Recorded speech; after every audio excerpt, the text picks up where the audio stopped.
Министерот за здравство стави подпис за увоз на вакцини од Кина. Договорот со кинеската компанија Sinopharm е подпишан, но деталите се тајни. Точниот датум на пристигнување и испораката се очекува да се прецизираат во следните денови.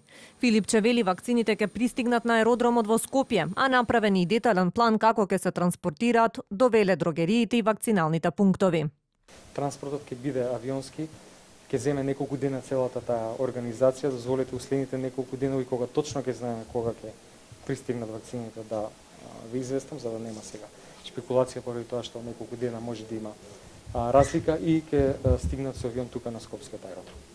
Со договорот Македонија од Кина ќе добие 200.000 вакцини со кои што ќе може да се вакцинираат 100.000 граѓани. Според Филипче, ова е доволна количина за да се покријат ризичните категории на граѓани. Фајзеровата вакцина и сите други кои што ги спомнавте заедно со кинеската имаат апсолутно еднаков степен на безбедност. Развиени се на безбедни платформи, нема простор за сомнеж во безбедноста на ниту една од овие вакцини. За вакцината на AstraZeneca пак, која треба да ја добиеме преку ковакс механизмот од Светската здравствена организација во март, голем број на европски земји не ја даваат на постарите лица, но министерот Филипче вели дека рано е за да се потврдат овие препораки.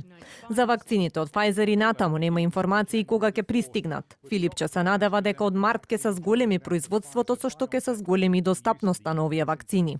И додека се чекаат вакцините, Македонија денеска доби респиратори од НАТО. На Скопскиот аеродром со свечано примопредавање министерот Филипче заедно со вице-премиерот за европски прашања Димитров ја примија донацијата од вкупно 4 респираторни машини.